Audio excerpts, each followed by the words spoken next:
Ei, então, eu fui fazer um trabalho sobre a gradiva de Jensen e a perspectiva de Freud, a análise de Freud em relação a esse caso. E eu não achei muito conteúdo no YouTube que explicasse, que deixasse mais claro.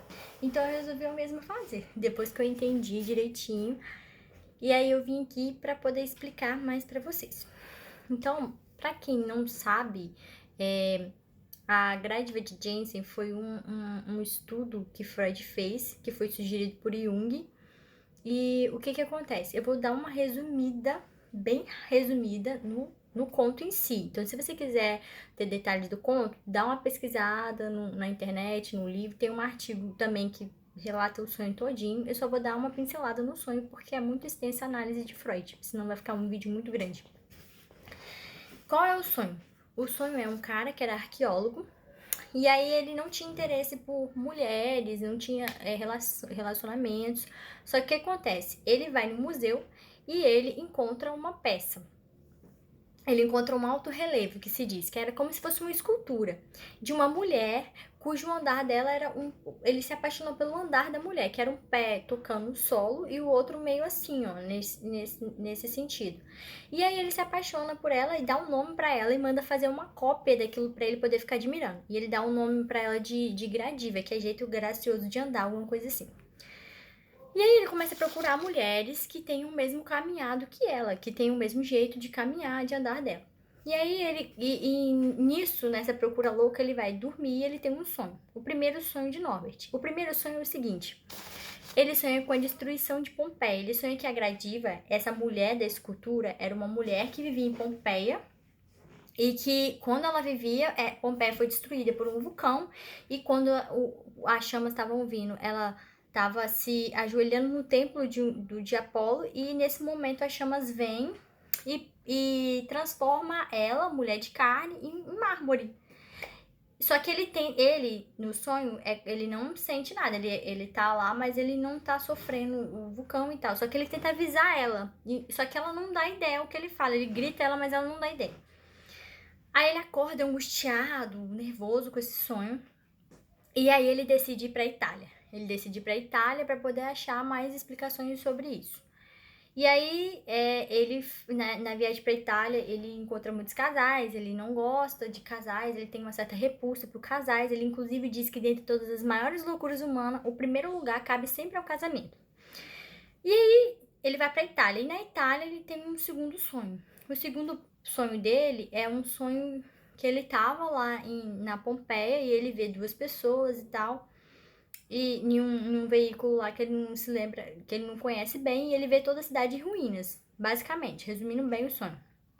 Depois desse sonho, ele vai pra Nápoles, onde ele fica angustiado com tanto de moscas, e depois ele vai pra Pompeia, e em Pompeia ele não consegue, ele entra em Pompeia, mas ele não consegue se lembrar do sonho que ele teve.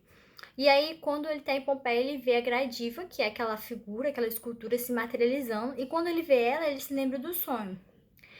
E aí ele acha que ela é um fantasma que veio pra. Que é um fantasma do meio-dia, que ele tá vendo a mulher da escultura e que ela é um fantasma, que ela não é de verdade.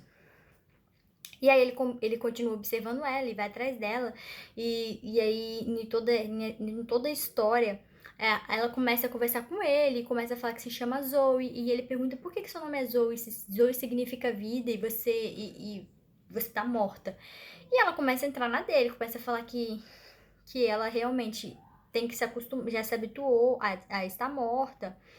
E aí ele começa a se questionar, será que ela tem materialidade? Será que ela é de carne e osso? E aí quando eles estão conversando, uma mosca, ela tá comendo sanduíche e tal, uma mosca pausa no braço dele, e ele usa como desculpa espantar a mosca, e quando ele espanta a mosca, ele vê que ela é de verdade, ela não é uma mulher, um fantasma.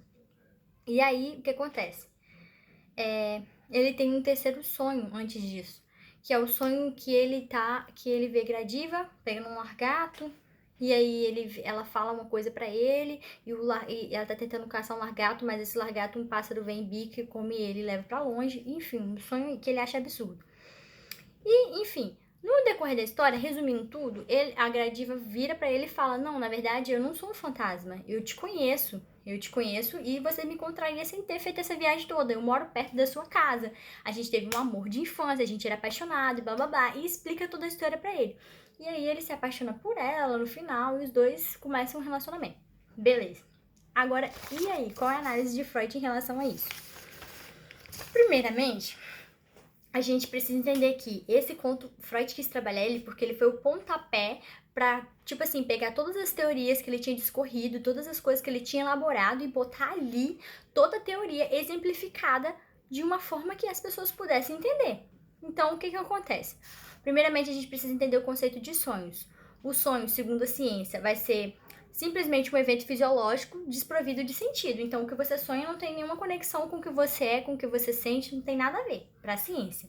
Para a sociedade, pode se tratar de um presságio, de uma coisa que você consegue ver o futuro. Tipo, se você sonhar com dente é morte, se você sonha com isso, é isso, tipo assim. E para Freud, o sonho é nada mais, nada menos do que a representação onírica de um desejo que foi reprimido. Ou seja, é você realizar um desejo que está reprimido no seu inconsciente, que você não consegue se lembrar, porque atua uma força, atua uma resistência sobre esse conteúdo reprimido. É isso que Freud enxerga como sonho. Aí, para fazer as interpretações do sonho, a gente precisa pontuar alguma coisa importante. Primeiro, Freud ele buscava motivações psíquicas nos conteúdos oníricos. O que significa isso? Significa que Freud buscava no nosso inconsciente, na nossa psique, o que determinava os nossos sonhos. O que determina os nossos sonhos está no nosso inconsciente. E aí, qual outro ponto? Freud vai dizer que os sonhos e os delírios são também manifestações do recalcado, daquilo que foi reprimido. E aí ele começa a analisar a gradiva. Como que ele faz isso? Primeiro ele fala que o sonho dele, o primeiro sonho foi o que desencadeou no Norbert a ansiedade. Que o primeiro sonho foi um sonho de ansiedade porque desencadeou nele uma fantasia. Até então, por exemplo, ele tinha pegado aquele alto relevo, tinha olhado e colocado naquele alto relevo todas as fantasias dele. Só que depois do sonho, essas fantasias, elas não passam a ser só fantasias, elas se tornam delírios. Por quê? Porque a fantasia deixa de ser meramente uma coisa da imaginação e começa a ser uma coisa que ele passa a acreditar. Ele começa a acreditar naquilo. Então, Freud deixa isso claro. E aí, Freud faz a interpretação do primeiro sonho dele. Qual foi o primeiro sonho dele? Foi a cidade em ruínas, ele vê Pompeia se transformando, a Gradiva se transformando em mármore, foi esse o primeiro sonho. Freud diz uma coisa muito importante, aqui ele pontua uma coisa da teoria dele, que é sobre tudo que você sonha tem a ver com uma coisa que aconteceu no dia anterior. Por exemplo, se você deitar para dormir hoje e sonhar, você está sonhando com alguma coisa que tem a ver com o dia de hoje. Talvez você fala, mas isso aconteceu há muito tempo atrás, mas alguma coisa que aconteceu hoje te fez remeter, te fez lembrar daquilo que aconteceu há muito tempo atrás. Então é por isso que você sonhou com isso. Então sempre vai ser uma coisa que tem a ver com o dia anterior. Freud chama esse fenômeno de consultar o travesseiro. E aí, eu tô com um resumo aqui pra mim não me perder. Então ele fala que o Norbert, ele tem essa conexão desse sonho com o dia anterior. É exatamente essa conexão, que é a realização que ele tinha de encontrar a Gradiva, porque ele passou aquele dia inteiro procurando ela na cidade, procurando o jeito de andar dela. Então, o sonho é a realização desse desejo, que ele encontra ela em Pompeia. E aí, o que acontece? A gente pode ver isso, que eu falei sobre a fantasia, ela se tornar um delírio depois do primeiro sonho, porque ele sai, o conto vai relatar que ele sai à noite depois do sonho, e ele tem a impressão de ver a Gradiva correndo pela cidade, e ele sai de pijama correndo, tipo assim, sem nenhuma lógica. E ele mesmo fala, meu Deus, o que eu tô fazendo? Isso já é um desencadeio de delírio. E aí, isso foi o estopim, né, pra iniciar os delírios dele. O sonho, então a fantasia passa a virar uma crença, uma convicção. E o que Freud fala sobre o primeiro sonho? Ele fala o seguinte, ele fala que é um sonho de angústia. Por quê? Tem uma frase dele, de um livro que fala, o livro Freud de 1996, na página 116, tem um trecho que fala assim: são os sonhos de conteúdo sexual cuja respectivo libido se transformou em angústia. Então, ele vai dizer que esse sonho de angústia, essa sensação que o Norbert, ele acordou angustiado, ele acordou perturbado com esse sonho. Essa sensação de angústia é justamente o libido dele encontrando uma forma de se manifestar. Por quê? Todo esse sentimento que ele sentia, na verdade, era por Zoe, só que estava reprimido. E aí, o que acontece? Ele tenta achar um meio de sair, ele tenta achar uma maneira de se manifestar. Só que, como ele não encontra, porque tem uma repressão atuando, tem uma resistência atuando em cima da psique dele, como ele não encontra essa forma de se manifestar, ele vai sair ele vai sair com uma forma de angústia, com a forma desse sentimento. Então, na verdade, essa sensação de angústia é a realização de um desejo dele, que é esse de encontrar a gradiva. E aí, para manifestar de alguma forma, porque a repressão tá atuando, ele não tá conseguindo trazer a consciência, ele não tá conseguindo tirar do inconsciente isso, já que tem uma força reprimindo, ela vem com essa forma de angústia, que é justamente o quê? Uma neurose. Porque a neurose se manifesta através o que é a neurose? A neurose, aí a gente já consegue ver uma outra teoria de Freud sendo manifestada nesse caso, que ele fala que esse sonho de angústia pode ser visto sobre a mesma ótica da neurose de angústia, que é o quê? A libido sexual é desviada da sua meta, então ela não consegue, por exemplo, na sublimação, ela consegue achar um outro objeto para destinar a sua libido, a sua pulsão sexual. Mas na neurose, não. Então, o que acontece? A pulsão ela não encontra uma aplicação e aí ela vai gerar um mal-estar, que é esse mal-estar que ele sentiu, essa angústia que ele sentiu. Então, a pulsão sexual, ela fica armazenada sem se manifestar, ela está reprimida. Mas aí, quando ele sonha, o que acontece? A repressão, é que se você vê o texto de Freud sobre processos oníricos, você vê que durante o sono, toda a nossa repressão, ela se afrouxa, a censura se afrouxa, e a gente começa a sonhar com as coisas, com os nossos conteúdos reprimidos. E quando a gente acorda, essa repressão, ela volta a atuar de maneira tão forte que a gente esquece do que a gente sonhou. A gente pode tentar lembrar durante o dia, mas a gente esquece, a gente não consegue lembrar de todos os detalhes do sonho, justamente porque tem uma repressão atuando sobre o nosso inconsciente. Então, ele vai falar que esse sentimento de angústia é a maneira com que essa pulsão sexual vai achar para se manifestar. E aí ele vai gerar esse sentimento desagradável de angústia. Só que, no caso do sonho, Freud vai dizer que, além desse sonho de angústia ele gerar uma maneira da libido se manifestar, ele também vai mostrar a origem da angústia, a origem da libido, que é justamente o quê? O interesse do Norbert pro Zoe sendo transfigurado, sendo transformado no amor dele por Gradiva, no interesse dele por Gradiva. Então ele mostra o sonho. Por quê? Na interpretação de Freud, ele vai dizer que o primeiro sonho, aquela parte com que ela se abaixa no lugar lá que ela tava, no templo, quando ela se abaixa naquele templo, ela se transforma, a cinza alcança ela e ela, de mulher, de carne, se transforma em mármore. O que significa isso? Freud vai dizer que quando ela se transforma em mármore, significa que aquele sentimento, aquele amor que ele sentia por Zoe, na verdade, ele é como se a mulher de carne fosse Zoe, e naquele momento que a cinzas alcança, ela se transforma em uma mulher de mármore, que é justamente a Gradiva. Então, a tradução de Freud vai ser isso. Vai ser esse momento em que a Zoe se transforma em Gradiva. Por isso que a mulher está em Pompeia, as chamas alcançam ela, e ela de mulher de carne vira uma pedra, vira uma mármore. Ele vai explicar isso. Por quê? Porque foi a maneira com que o inconsciente dele fez com que viesse a consciência, fez com que se tornasse consciente através de uma simbolização esse amor que estava reprimido, esse amor dele por Zoe. E aí, a gente também consegue ver aqui muito a teoria da sexualidade, onde Freud diz que a maioria dos nossos conflitos, dos nossos traumas, tem a ver com a nossa sexualidade, com nossa libido. E era justamente isso, a libido de Norbert estava transparecendo aí, né? Ele tinha essa libido por Zoe que estava reprimida. E aí a gente consegue ver claramente o cunho sexual, que é esse desejo que ele tem por Zoe, que na verdade se transforma por Gradiva, como símbolo, né? Sem que ele soubesse. E aí também ele exemplifica, Freud vai exemplificar isso numa parte que ele pede pra Zoe, pra ela repetir, sem saber que ela era Zoe, ele pede pra ela repetir um movimento que ele tinha visto no sonho. E a Zoe fala, peraí, não. Ela não gostou, ela se sentiu desrespeitada, ela conseguiu ver o cunho erótico que tinha nesse sonho. É uma parte. E aí, então, o que acontece? O afeto, o desejo latente do Norbert não era por Gradiva, era por Zoe, só que estava personificado, estava disfarçado ali para que ele pudesse conseguir vir à consciência.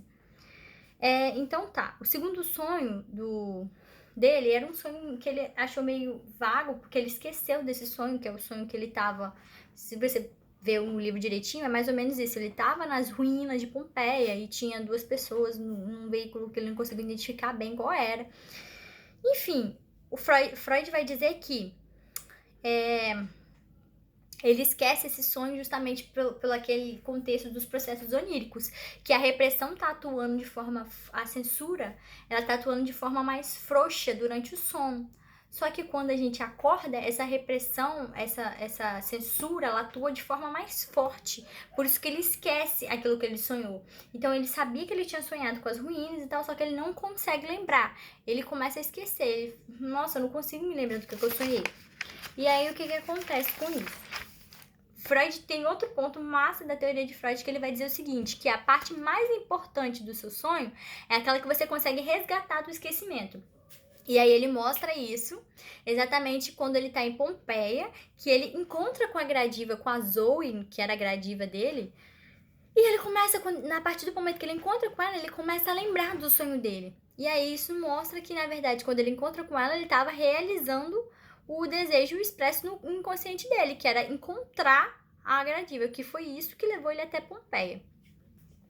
O terceiro sonho dele, ele vai ter um sonho que ele fala que é absurdo, que ele vê a Gradiva, que era Zoe, tentando capturar um largato sob o sol, tentando capturar um largato, e o personagem atribui, ela fala uma coisa que o personagem, que o Norbert, o personagem, ele atribui um caráter absurdo, que ela fala o seguinte, eu te peço que não te movas, minha colega tem razão, o procedimento é verdadeiramente bom, e ela o tem aplicado com pleno sucesso. Ela fala isso pra ele fala que isso, nossa, que absurdo, não tem nada a ver. E aí, o que acontece? Nesse sonho, ela fala isso, quando ela tá tentando capturar um largato. E quando ela tá tentando capturar esse largato, aparece um pássaro que captura o largato e foge. E aí, foi esse o sonho dele. Aí Freud vai começar a fazer relações do sonho com o dia anterior. Quais relações são essas? Primeiro, no dia anterior, ele tinha tido um encontro com um zoólogo, que se você ler o texto, você vai ver que vai falar que teve um encontro com um zoólogo, e esse zoólogo disse basicamente a mesma frase que Zoe disse no sonho, só que com algumas frases diferentes. Por exemplo, no lugar de minha colega, no nome de uma outra pessoa, algumas coisas diferentes. E aí, ele fala também que essa parte dela falar minha colega tem a ver com uma mulher que ele encontrou. Se você ler o texto, você também vai achar. Uma mulher da lua de mel que ele encontrou, que falou com o Zoe e tal. Tem todo o sentido. E aí, a caça ao largato, o fato da Gradiva estar procurando um largato, ele vai associar ao fato de que Zoe tava procurando um marido.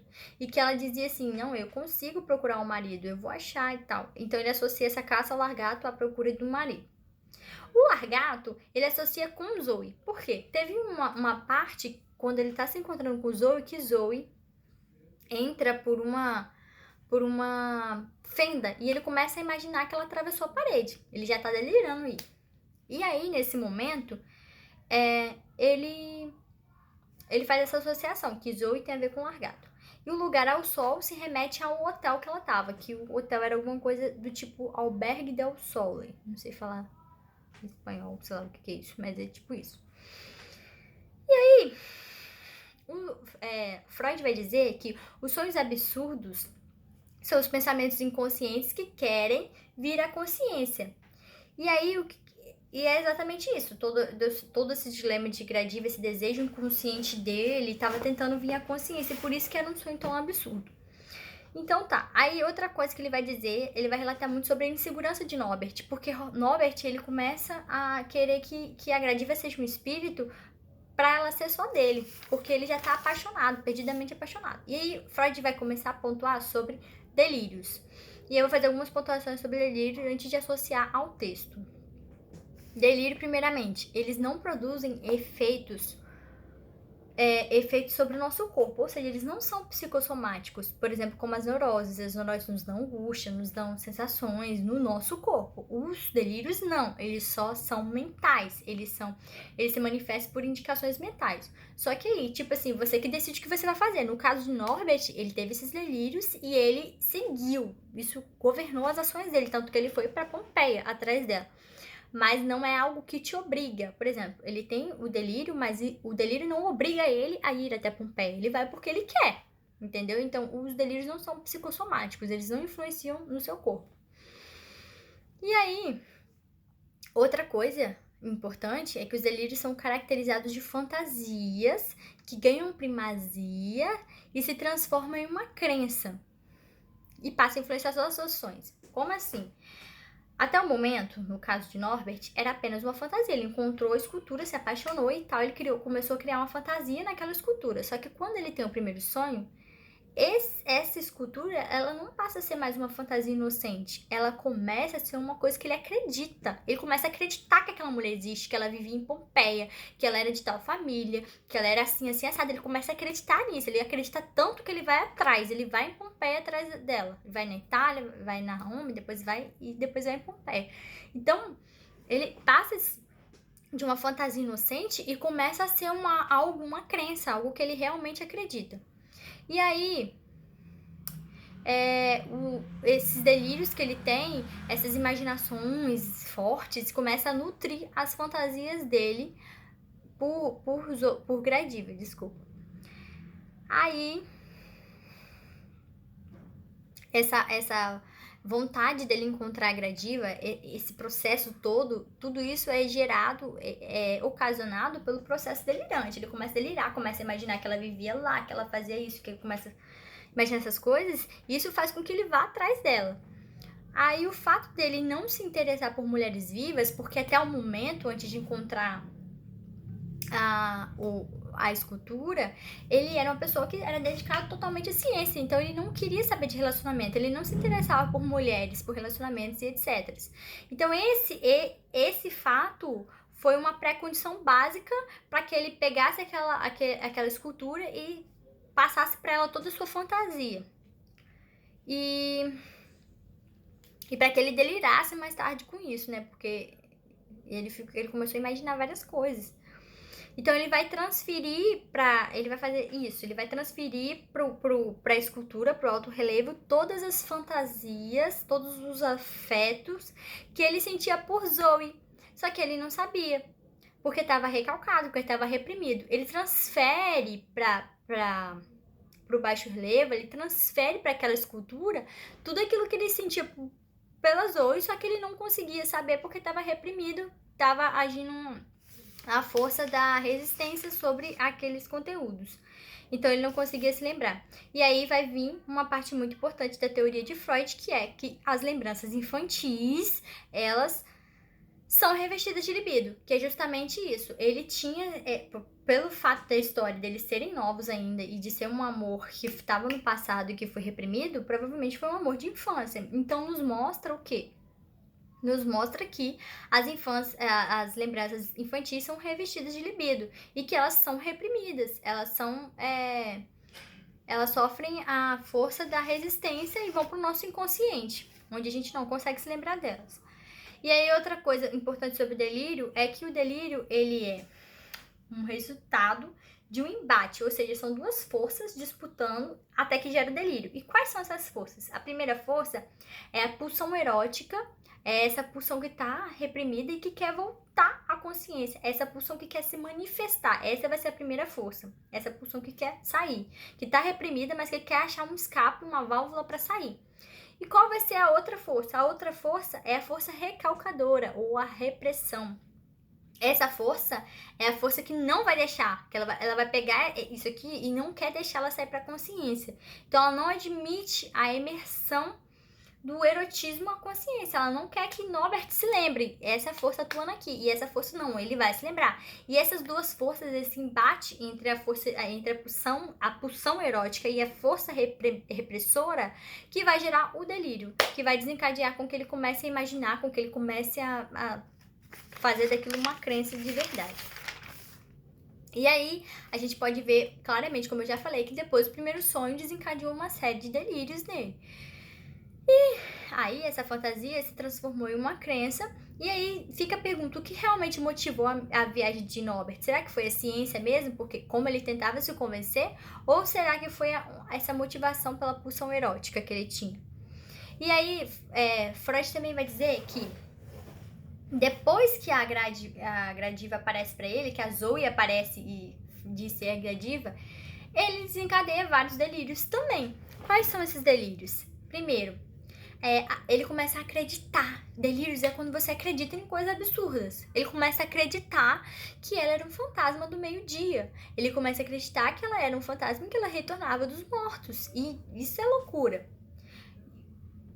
Um homem estudado, que era arqueólogo, que tinha ciência ao seu dispor, entendeu? Ele começa a acreditar nisso, porque ele estava delirando, ele estava no processo delirante. E aí ele começa a fazer especulações sobre a vida dela, sobre o que aconteceu e tal. E outro ponto importante é que quando ele encontra com Zoe, ele tenta falar com ela em grego. E ela não responde, ela não entende. E ela pode falar comigo em alemão. E ele deixa isso passar despercebido. Isso é uma coisa importante, porque se essa menina era um fantasma da Grécia, da Pompeia, e que tinha passado por essa destruição, que se ela era realmente um fantasma, por que ela não saberia falar grego? Por que ela precisaria falar alemão? Não tem lógica, só que ele deixa isso passar despercebido porque ele tá em delírio. E aí, outro ponto importante é quando ele encontra com um cara no hotel, que se você ler o conto, por isso que é importante ler o conto antes de ver o vídeo.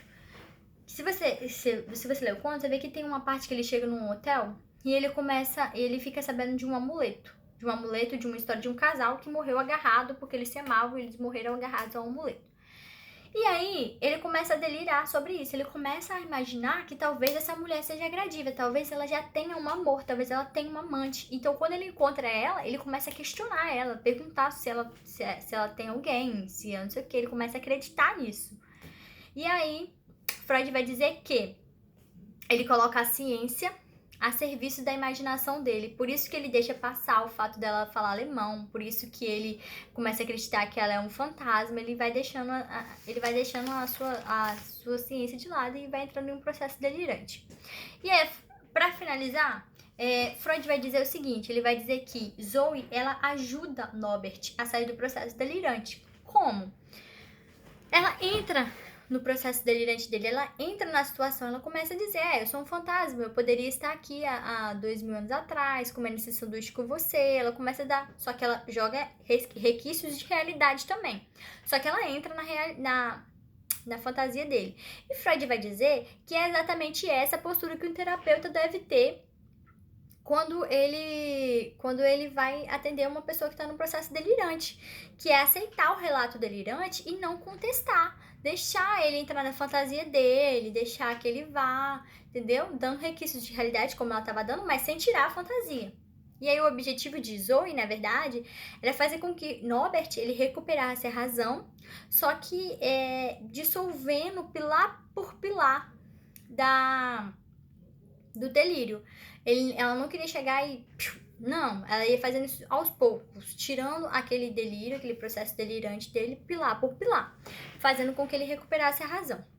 E aí ele fala uma coisa muito interessante também, que é justamente a hora que Norbert ele vai ver se ela é realmente de carne e osso e ele bate nela quando ele vê a mosca, né? Ele vai espantar a mosca e toca na mão dela. E aí, o que Freud vai dizer? Ele vai dizer que isso é muito importante, porque quando ele faz isso, ela chama ele pelo nome. Ela fala Norbert Hanold, mais ou menos assim o nome dele. Ela chama ele pelo nome. Quando ela faz isso, quando ela chama ele pelo nome, ela traz ele do delírio. Ela busca ele de volta para a realidade, quando ela chama ele pelo nome. E ele fala, inclusive, que esse é o modo certo de se chamar as pessoas de volta de um delírio, ou de se acordar a pessoa quando ela tá sonâmbula, chamando a pessoa pelo nome. E aí, isso faz com que ele volte à razão. Isso faz com que ele volte à razão e que ele se dê conta de que ela não era um espírito, que ela não era isso que ele estava imaginando, que ela não era uma assombração. E ela era de carne e osso, ela era uma pessoa.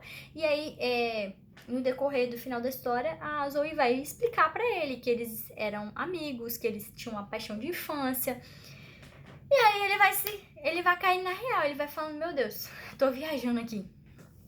Ele vai voltando à razão. E aí, quando acontece isso, o delírio vai se desfazendo e ele vai dando lugar ao renascimento do amor que ele sentia por Zoe.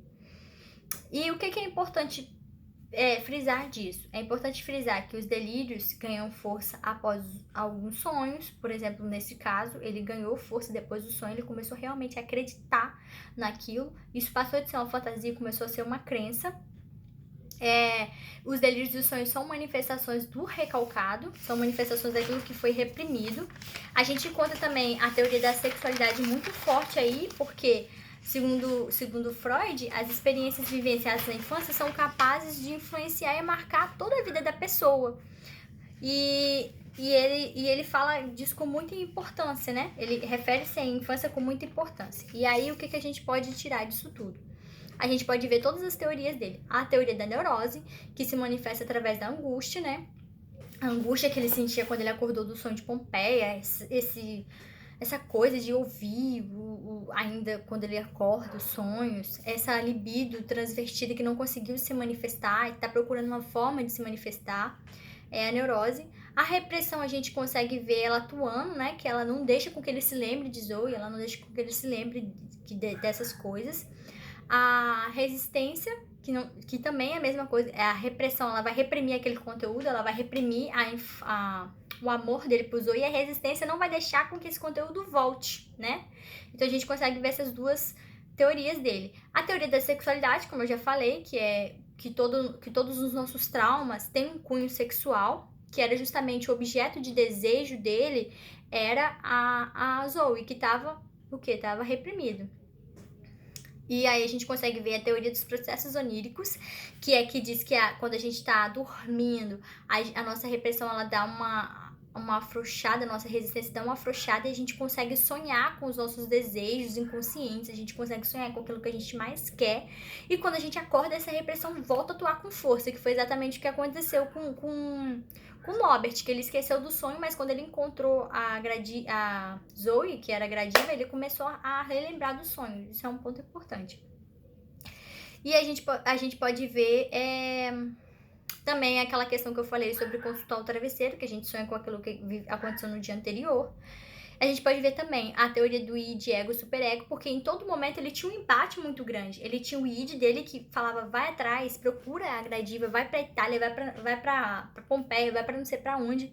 Só que ele tinha o superego dele que falava, não, peraí, será que tá certo você ir? Será que... Vamos ter calma, né? Não sei o quê. Só que ele tinha o ego,